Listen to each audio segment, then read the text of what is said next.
Tune in to Arirang on Sunday for live coverage of the Seoul-Tokyo summit and panel discussions.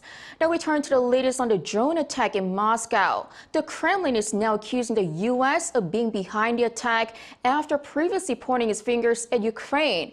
The U.S. flatly denies the claims. Our Lee Soo-jin has the latest. The United States firmly denied Russian claims that the U.S. was behind the drone strikes inside Russia. A spokesman for Russian President Vladimir Putin, Dmitri Peskov, accused the U.S. of orchestrating Wednesday's explosions at the Kremlin, but failed to provide any evidence. Video footage shows two drones striking Moscow, with one of the two hitting a flagpole on the rooftop of the Kremlin Senate, where Putin's official residence is located. Russia described it as a direct attack on Putin's Kremlin residence that was intended to kill him.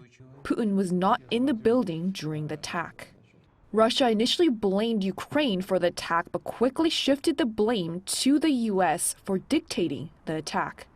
Ukraine immediately denied that it had any role in the drone strikes, claiming that Russia was attempting to use this to justify further military actions in Ukraine.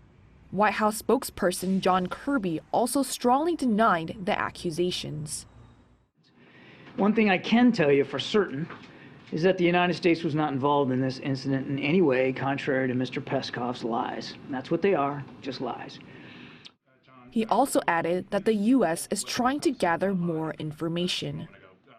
I said we're still looking at this. We haven't come to any conclusions one way or the other. We're going to try to learn more, but let's not label it a report or an investigation or anything like that. We're doing the best we can to try to find out what happened. But a day after the drone strikes on Moscow, Russian forces struck Kyiv with drones and missiles as air raid sirens rang across Ukraine.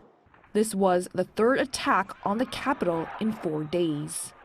Meanwhile, Ukraine President Vladimir Zelenskyy made a surprise visit to The Hague on Thursday, home to the International Criminal Court, where he once again called for an independent tribunal to hold Russia accountable for its war crimes.